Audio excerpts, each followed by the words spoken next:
In a quiet clearing deep in the forest, a terrifying demon towers over the hero's broken body. The few soldiers left alive fall into panic. One guard screams that they must retreat and yells at another soldier to run with him. But the young guard he shouts at does not move at all. His face stays calm, almost emotionless. In a quiet voice, he remarks that the story hasn't even truly started yet. That calm soldier is Silva. In the past, his deep understanding of this world's rules once made him extremely powerful. Now, however, he chooses to hide that strength from everyone around him. Ignoring the chaos behind him, Silva suddenly moves. His figure rushes forward so fast it becomes a blur, stopping the demon before it can attack again. The world Silva lives in is actually the same world as a game he once knew better than anyone. The game was called Brave of Asterisk, or Brias. In that RPG, players step into the role of the hero Alan, fighting powerful demons and building strong bonds with allies along the way. In his previous life, Silva was completely obsessed with this game. That life ended suddenly when he died from overworking at a cruel company that drained everything from him. Even so, he considers himself lucky. After dying, he was reborn inside the very world he loved so much. Now he lives a peaceful life as a simple gate guard in the capital city of Zalentia. Suddenly, a voice pulls him out of his thoughts and calls the name he now lives by Silva. An older guard named Ma tells him that it's time to change shifts. Silva nods and agrees. As he thinks about it, he admits that being reborn as the hero Alan might have been amazing, but honestly, his current life is pretty good too. As he prepares to leave, Ma reminds him not to forget to grab his usual food order. Silva then walks through the lively streets of town, feeling surprisingly satisfied with his life. Compared to the exhausting and miserable life he had before, working as a guard feels almost like heaven. He even gets paid during quiet hours when nothing happens. Soon, he stops by a street vendor to buy the meal he always orders. While walking away with his food, something nearby catches his attention. A merchant is arguing with a young woman, loudly trying to convince her to buy a sword. He insists that the blade is high quality and claims he is offering it at a special bargain price. But the way he pressures her makes the situation look suspicious. The young woman politely explains that she isn't a swordswoman and has no need for a weapon. The moment Silva sees her clearly, he recognizes her right away. She is Charles Orland, an important character who becomes one of the hero's early companions in the game's story. A wave of excitement rushes through him because she had always been his favorite character. Meanwhile, the merchant keeps pushing his offer, proudly claiming the sword is a sacred blade blessed by the Fairy King, so powerful that even a beginner could use it easily. Silva instantly knows the man is lying. In his mind, he laughs at the poor attempt to trick Charles, though he can't help finding her innocent nature a little charming. Seeing her standing there in real life, looking so cute and genuine, almost overwhelms him. For a moment, he even feels thankful for his past death and rebirth, silently thanking God for letting him witness this scene. His amazed thoughts are suddenly broken when a young man with messy, spiky hair calls out to Charles from the other side of the plaza, giving her directions. The newcomer walks over confidently and immediately points at the merchant, firmly stating that the sword being sold is a fake. Silva recognizes him without hesitation. It's Alan, the main hero of Brave of Asterisk. Seeing the protagonist of the story standing right in front of him feels strange and unreal. Silva also knows something else from the game's story. Alan is fated to eventually become Charles's lover. Alan kindly offers to escort her to the castle gate since she was heading out to gather herbs. Charles accepts the offer, and the two of them walk away together. Silva remains where he is, completely stunned, as if his feet are glued to the ground. Under his breath, he quietly whispers her name while watching them leave. Lost in his gloomy thoughts, he doesn't notice the merchant sneak up beside him. The man quickly insists that Silva shouldn't believe what Alan said and then tries to sell him the sword instead, offering it at a cheaper price. The merchant continues his sales pitch, claiming that with this blade, even a normal person could become a hero. Those words immediately snap Silva back to reality. His face grows serious. He gently reaches out and stops the merchant's hands before calmly refusing the offer. With a gentle smile, Silva explains that he's only a gate guard. For someone like him, a normal sword is more than enough. His simple answer clearly confuses the merchant. The older man frowns, calls Silva strange, and walks away while grumbling that he'll just find another customer. As the merchant disappears into the crowd, Silva's determination quietly grows stronger. He reminds himself of one important truth: he is not the hero. He's only a background character, just another extra in the story. That role belongs to Alan. This belief comes from the memories of his previous life. He remembers the endless days of exhausting work, where the only relief he had was playing brias. Those memories strengthen his wish to live a calm and ordinary life now. Even so, he still finds the characters from the story lovable, and Charles has always been his favorite. A soft smile forms on his face as he thinks about the future. If everything follows the original story, Alan and his companions will defeat the demons and save the world, bringing a peaceful age afterward. A sudden rush of excitement makes Silva clench his fists. He realizes that he truly wants to see that legendary story happen with his own eyes. His thoughts begin moving quickly as he forms a quiet plan. This world may be familiar to him, but it's still very dangerous. If he wants to survive, he needs strength. Luckily, he has knowledge from the game to guide him. In the game, his usual strategy was always to reach the highest level as early as possible, creating a safe path forward. Still, Silva quickly reminds himself that he has no intention of replacing Alan. He respects the original story too much for that. Using his knowledge simply means finding a good place to train for years and quietly raise his strength to the maximum. He would never forgive anyone who changed the original storyline, not even himself. Watching everything unfold from the sidelines will be enough for him. His thoughts are suddenly interrupted when a familiar voice returns. Ma has come back. Silva's face instantly lights up, and he clasps his hands together with excitement, happily declaring that original works really are the best. Ma looks at him with confusion and asks what he's talking about. The older guard then chuckles, brushing off Silva's strange comment, and suggests they grab a drink together after their shift ends. Silva quickly agrees, raising his thumb with a grin as he says that nothing feels better than a cold beer after work. Ma laughs at his enthusiasm and jokes that Silva seems unusually happy today. Curious, he asks if something good happened. But before Silva can respond, a desperate scream for help suddenly echoes through the air. Silva instantly turns his head, scanning the area. His eyes quickly lock onto a terrifying sight: a giant spider-like demon standing inside the city walls, letting out a threatening hiss. Ma freezes in shock while other guards rush around in panic. Turning toward Silva, he asks what that thing is, clearly shaken. Without thinking, Silva quietly mutters the name of the event. Wedge Day? He quickly catches himself and awkwardly says it's nothing, but deep down he knows exactly what is happening. In the game, Wedge Day is a monthly event that happens before the main story begins. During this time, demons temporarily work together to attack the kingdom. However, according to the story, the damage is always minor because the hero arrives quickly and wipes them out. As the battle begins, Ma shouts orders to the guards, telling them to tighten their formation and hold their ground until the hero shows up. The demon is only level 1, so it isn't overwhelmingly powerful, but it is still far stronger than ordinary soldiers. Silva watches as the guards struggle to fight it, their swords barely leaving any mark on its body. For him, defeating the creature would be easy, but he hesitates. He doesn't want to interfere with the original story, so he decides that he will simply do his job and help hold the monster back. Suddenly, his thoughts are shattered when Ma cries out in pain after being struck by the creature. Silva's eyes grow sharp as he wonders where the hero is and why he hasn't appeared yet. In an instant, Silva rushes to Ma's side and asks if he's alright. Ma quickly brushes it off, saying it's only a small scratch. But when Silva turns back toward the battlefield, the demon has already disappeared. Silva clenches his fists in frustration, angry that the creature managed to injure Ma before escaping. Ma watches Silva's reaction with surprise, clearly not used to seeing him act this way. He even starts wondering if Silva had always been that fast. Meanwhile, far away from the city gate, Charles Orland is relaxing beside a calm stream, while Alan happily splashes around in the water nearby. After finishing her herb gathering, Charles decides it's time to head back. She starts putting her boots on again when a sudden rustling sound comes from the nearby bushes. The noise makes her stop. Looking carefully toward the leaves, she calls out and asks if someone is there. At the same time, Silva is racing through the forest, chasing after the demon. He notices how fast the creature is and briefly considers injuring one of its legs to slow it down. Then suddenly, his eyes widen in shock. He slides to a stop, staring straight ahead. Standing in the clearing before him is Charles Orland. Silva is stunned, wondering why she is there. His thoughts begin racing.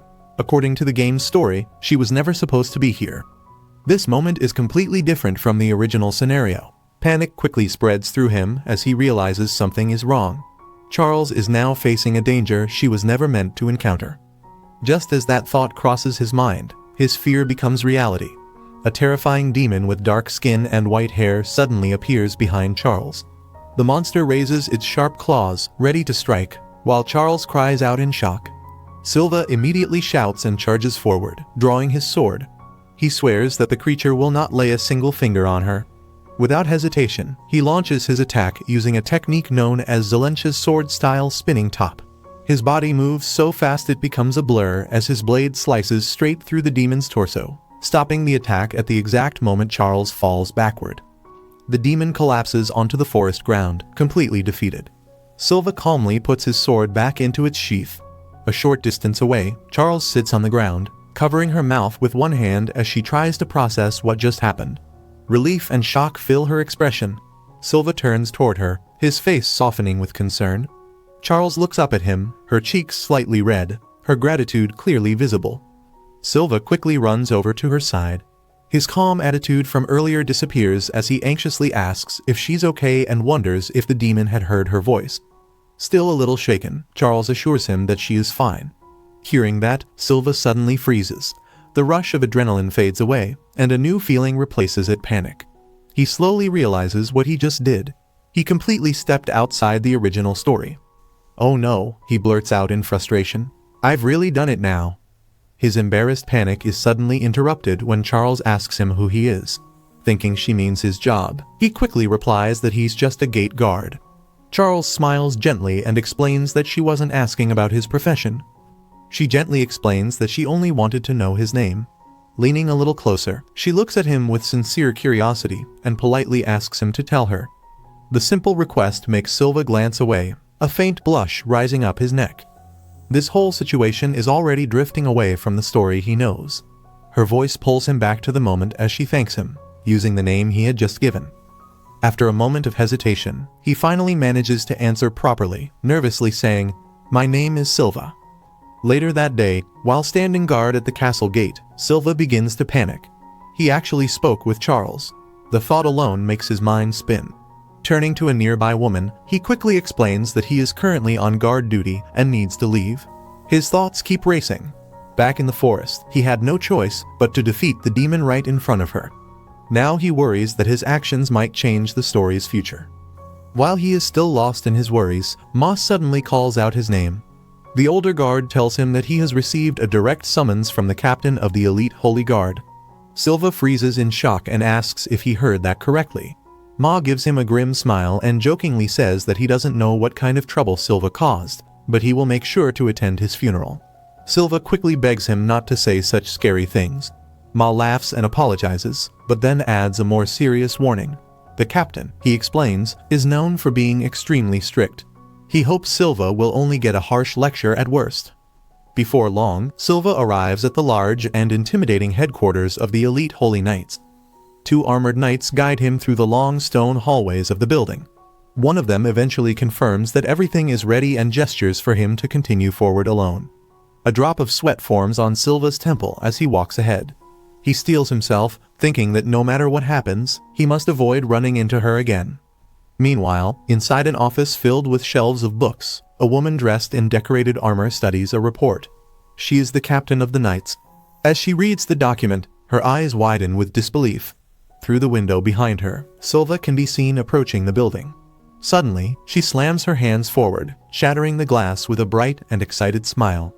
At that exact moment, the door closes behind Silva as he steps into the room. The captain greets him warmly, calling him by name as soon as he enters. Silva takes a moment to observe her closely. She has beautiful silver hair that shines under the light, deep blue eyes, and a strong, elegant figure that he clearly remembers from the game. He recognizes her instantly. She is eldest Snow White, the captain of the elite Holy Knights. In the game Bria's, she is also one of the characters the player can form a romantic bond with. Trying to stay calm, Silva carefully asks if she needed him for something. Elda suddenly pouts and calls him dense, asking if he really doesn't understand why he was summoned here. At that moment, a terrible realization hits Silva. Somehow, Elda seems to know about his real strength. The fact that she called him personally gives him a very bad feeling. His suspicion is confirmed when her expression suddenly turns serious. Leaning forward across the desk, she asks him directly, "You're the one who defeated that demon, aren't you?" Silva flinches at the question. He quickly tries to act clueless and asks what she means. Elda calmly explains further. She mentions the demon attack that happened recently and the report about a demon's body that was discovered completely torn apart. According to the investigation, the marks on the corpse suggest it was defeated using the spinning top technique. Aside from the hero, the only person capable of using that move is the captain of the Holy Knights, and she wasn't there that day. Locking her sharp eyes onto Silva, she demands to know who else could have done it. Silva finds himself unable to speak. Leaning back in her chair, Elda confidently tells him it's time for him to accept the truth. Someone with his level of skill, she says, should be serving the kingdom as a knight. Silva quickly tries to redirect the conversation. He points out that she herself excluded the hero from her explanation and wonders aloud if maybe the hero was actually the one who defeated the demon. But inside his mind, only one thought keeps repeating. If he admits the truth, his quiet and peaceful life will be over. Elda lightly taps her finger on the desk, dismissing his idea as foolish. She explains that the hero is required to report every demon he defeats to the kingdom. However, the defeat of the spider demon was never officially reported. Leaning forward again with a determined smile, she declares that she refuses to ignore such talent and demands that Silva join the knights. When he continues to refuse, her face twists with complete shock. Elda frowns and demands to know how he can still deny the truth. From across the room, Silva calmly responds that she still has no real proof. His answer only makes her more frustrated.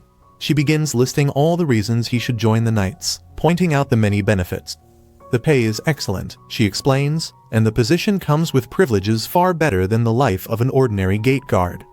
Silva admits that her points are reasonable, but he explains why he is hesitant. If he became a knight, he would constantly be sent on dangerous missions. His main duty would be to support the hero and protect the kingdom. That level of responsibility makes him uneasy. Speaking honestly, he says he doesn't want to get involved with the main characters of the story.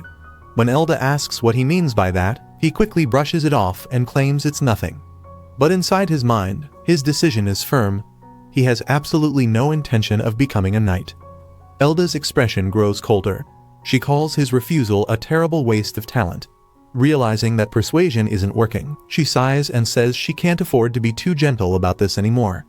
As she suddenly stands up, Silva looks at her in confusion and asks what she means. Before he can react, she shoves a document in front of him. Silva stares at it in disbelief. It's a letter of admission with his signature already written on it. He quickly pulls back, shocked that she would go that far. As the captain, forging something like this would be easy for her to get away with. But just as suddenly, her threatening attitude disappears. She waves it off, saying it was only a joke and that she can't force someone to join without their consent. Then she hands him a rolled-up scroll instead. Silva takes it cautiously and asks what it is. Elda explains that she will stop trying to recruit him, but in return she wants him to do her a favor. When he opens the scroll, he sees a sketch of a man he doesn't recognize.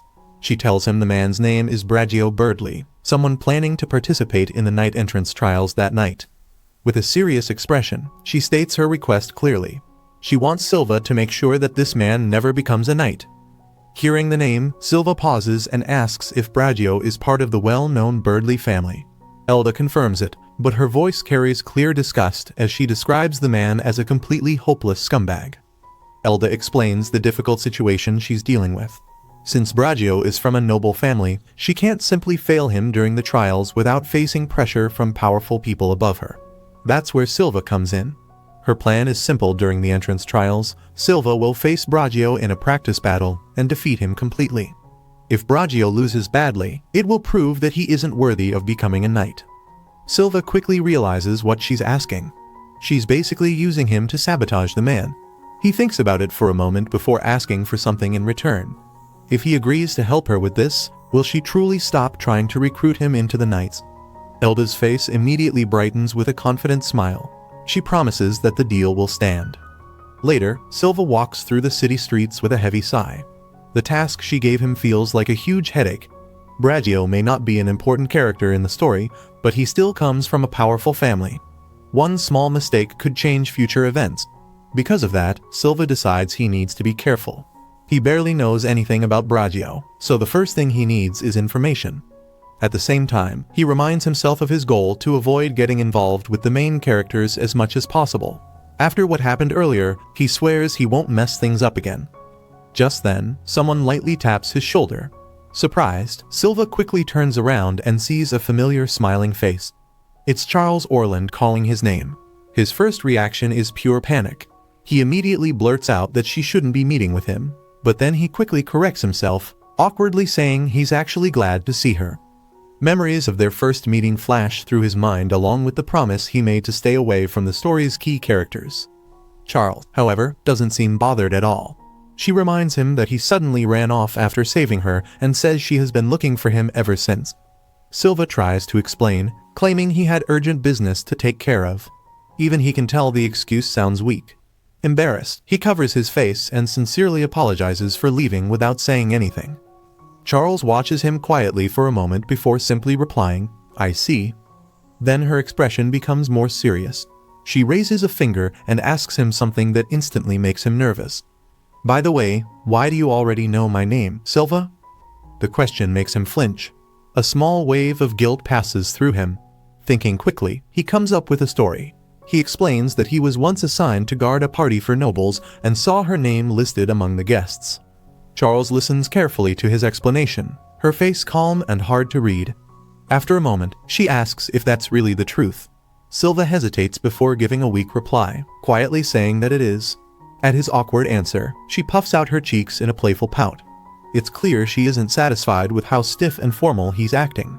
She tells him he doesn't have to be so serious and polite around her. Just as he starts to respond, she cuts him off and says she actually wanted to thank him. Silva immediately becomes flustered and brushes off her gratitude, insisting that he was only doing his duty.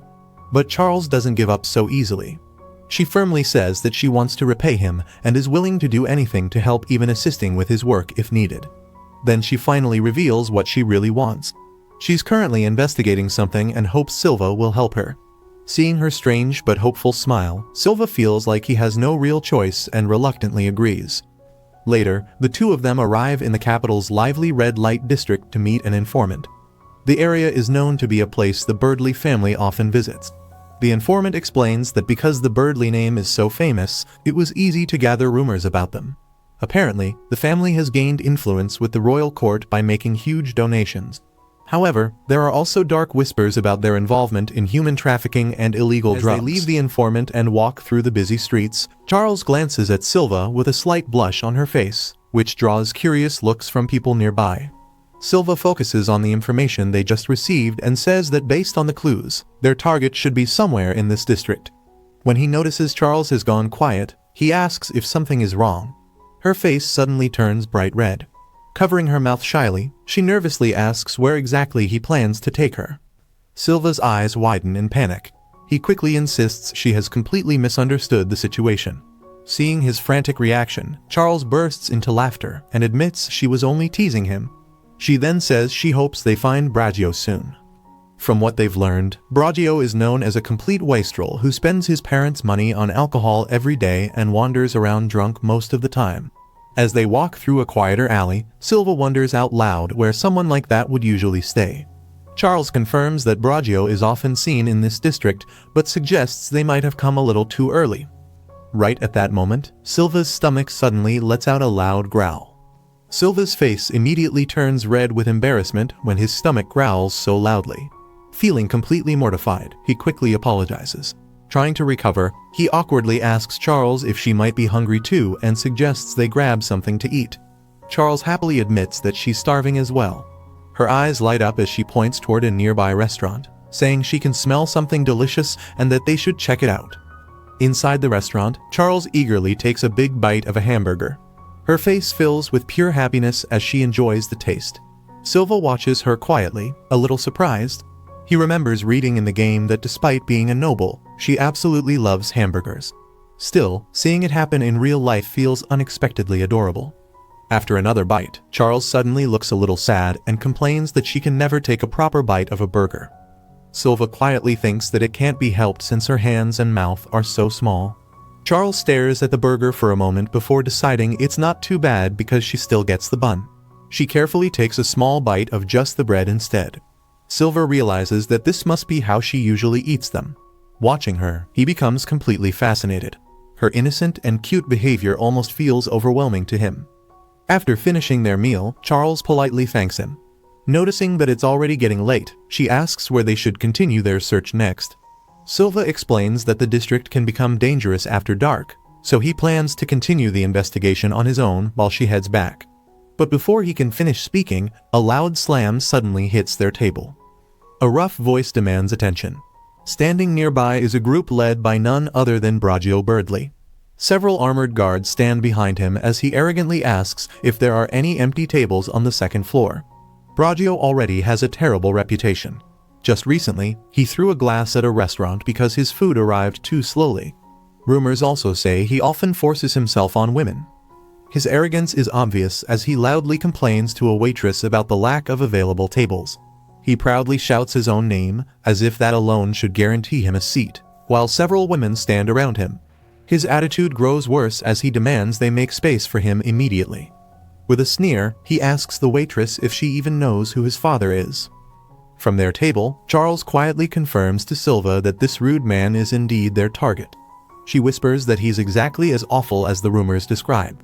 Meanwhile, Bragio appears to shove the poor waitress to the floor before mocking the staff, calling them useless trash. With an annoyed scoff, he declares that he'll simply find another restaurant instead. As Bragio turns to leave, his eyes suddenly fall on Charles.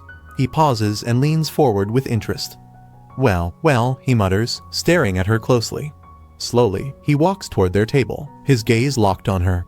A wide and unsettling grin spreads across his face as he greets her by her full name, Miss Charles Orland.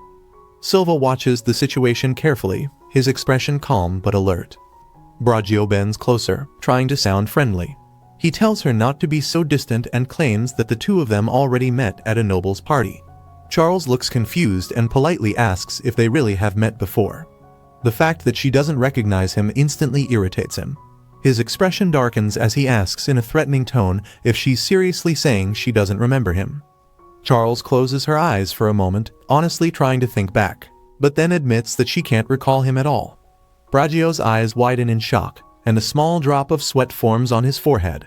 A second later, his face twists into a cruel smile filled with anger. Clenching his fist, he leans closer, his voice full of bitterness. If her memory is unclear, he says, then he'll take his time making sure she remembers him properly. At that moment, Silva quietly stands up between them, his expression steady and cold. Bragio looks annoyed for a moment but quickly regains his composure. Turning back toward Charles, he casually mocks the shabby tavern they're sitting in. He then offers to take her somewhere far more luxurious, like a high-class restaurant. With a smug smile, he says her beauty is famous and that he would love the chance to get to know her better. Charles answers him without hesitation. She calmly says she isn't interested. Sitting nearby, Silva forces a tight smile, barely hiding his anger at the man's shameless behavior. Even after hearing her refusal, Bragio refuses to give up. He begins bragging about the amazing food, fine liquor, and expensive drinks he could offer her. With a tired sigh, Charles points out that she isn't even old enough to drink alcohol yet. Hearing her reject him again and again finally cracks Bragio's polite mask. His eyes narrow with open contempt as he glares at her, clearly thinking of her as nothing more than a troublesome girl. Then his attention shifts to Silva. Pointing at him, Bragio asks if this man is her bodyguard. Before Charles can answer, Silva calmly steps forward and replies himself, firmly stating that he is indeed Lady Charles Orland's bodyguard. Silva believes that by calling himself her bodyguard, he now has the right to step in if Bragio tries anything inappropriate. Charles looks slightly surprised by his sudden declaration. She turns her eyes away, her cheeks faintly red, and awkwardly agrees with what he said. The moment she confirms it, Bragio bursts into loud laughter. He mocks the idea, saying that a man with such an ordinary, forgettable face could never be a noble lady's bodyguard. As Bragio continues laughing and insulting him, Silva clenches his teeth. A dangerous smile slowly spreads across his face as a dark thought briefly crosses his mind how easy it would be to simply cut the man down. Meanwhile, Bragio keeps talking with a smug attitude. He sarcastically asks if Charles's family is running out of capable people and even offers to lend her one of his own guards. Hearing that, Silva's expression grows darker. A wave of guilt hits him as he realizes that his presence is causing Charles to be mocked in public. Bragio then proudly gestures toward the men standing behind him. With a boastful laugh, he explains that they are all elite bodyguards, former holy knights personally chosen by his family. The 4 large men stand there confidently as he presents them as proof, asking if they don't look like proper protectors. Deciding the conversation has gone far enough, Charles quietly tells Silva that it's time for them to leave. As they walk away, Silva mutters in disbelief. He can't understand how former holy knights would lower themselves to serve someone as pathetic as Bragio. Behind them, Bragio's loud laughter echoes through the tavern. He calls out mockingly, saying he hopes they make it home safely with such a weak-looking bodyguard. Hearing that, Charles suddenly stops and turns around with a confident smile. She firmly declares that Bragio's bodyguards can't even compare to Silva. Once they are a little farther away, she apologizes to him, admitting she got angry when they insulted him like that. Silva looks genuinely surprised. He says he never expected her to get upset on his behalf, and the thought almost feels like a blessing. Then he adds that provoking them might not have been such a bad thing after all. He asks if she might want something from those men, though she doesn't immediately understand what he means. In Silva's mind, however, a plan is forming. This could be the perfect chance to gather more information about Bragio. But just as he finishes thinking that, several of Bragio's guards suddenly step forward and block their path. The leader of the guards steps forward and says they want to test Charles's claim about Silva. Charles glances at Silva from the side, and without saying a word, they seem to understand each other. Silva then turns back to the guards and calmly agrees to their challenge. The lead guard grins, clearly pleased to hear that. As Silva cracks his knuckles with a sharp sound, he sets one condition. If they want to fight, they must tell him every dirty thing Bragio has done. A moment later, a loud thud echoes through the alley. Instead of fighting, the guards suddenly collapse in fear and begin shouting that they will confess everything. Silva listens closely as one of the men, sweating and shaking, starts talking. The guard admits that Bragio's crimes are countless. He has sold fake drugs, blackmailed people, and even assaulted others. According to the trembling man, their master truly is a complete scumbag. One of the guards then reveals an even darker plan. Bragio intends to pass the night entrance trials and then gather information he can use to blackmail the captain. His goal is to take control of the entire night order. Silva quickly understands what that means. If Bragio succeeds, the knights could become his personal tools, putting the whole city in danger and allowing corruption to spread everywhere. Realizing this, Silva knows he can't ignore the situation. Now standing over the defeated guards, Silva calmly tells them that he won't report what happened tonight. However, he gives them a strict order.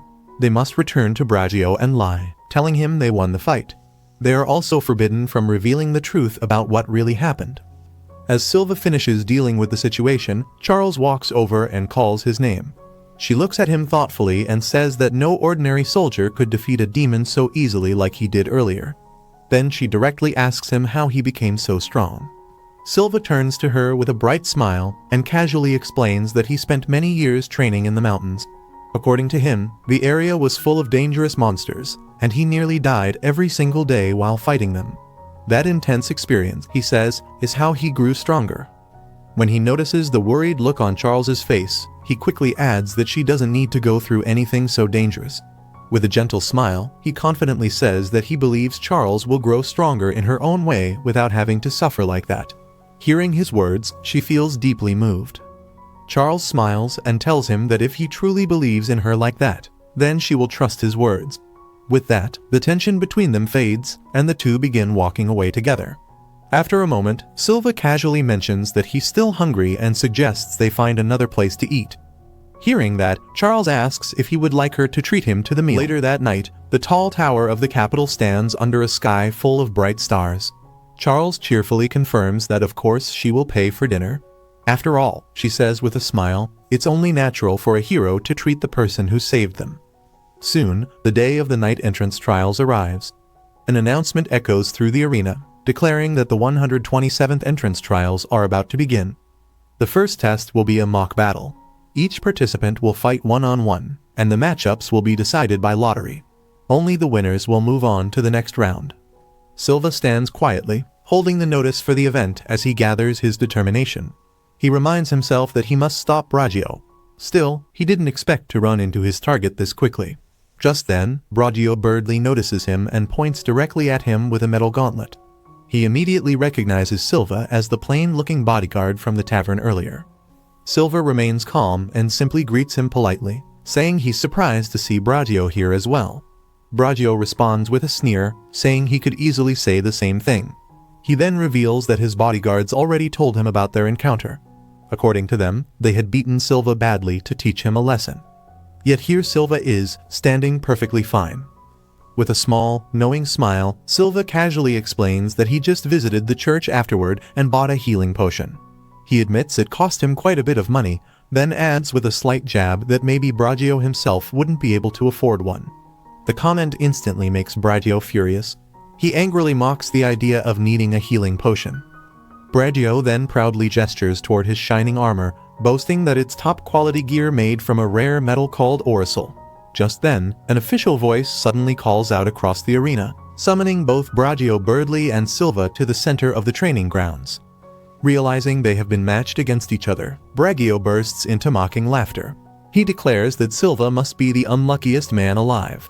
Silva, however, simply nods calmly and replies, "You're right, Sir Bragio." Then, turning toward the examiner, Bragio casually asks what would happen if someone accidentally killed their opponent during the match. The examiner answers Bragio's question without hesitation. If someone kills their opponent during the trial, they will be immediately disqualified. Hearing that, Bragio pretends to relax, acting as if Silva barely avoided a terrible fate. A cruel smile spreads across his face as he decides to continue the fight anyway. With a sudden snarl, he lunges forward and shouts, "Here I come." But his charge ends almost instantly. With nothing more than a quick flick of his finger, Silva knocks Bragio's sword out of his hand. The weapon flies through the air and clatters onto the ground. Bragio stares in shock, struggling to understand what just happened. Silva casually comments that his hand must have slipped and jokingly says Bragio was lucky to escape. In his mind, Silva briefly wonders if a stronger strike might have killed the man even with that fancy armor. Then a thought crosses his mind. What would happen if he attacked Bragio the same way Bragio tried to attack him? Flustered and embarrassed, Bragio quickly tries to recover his pride.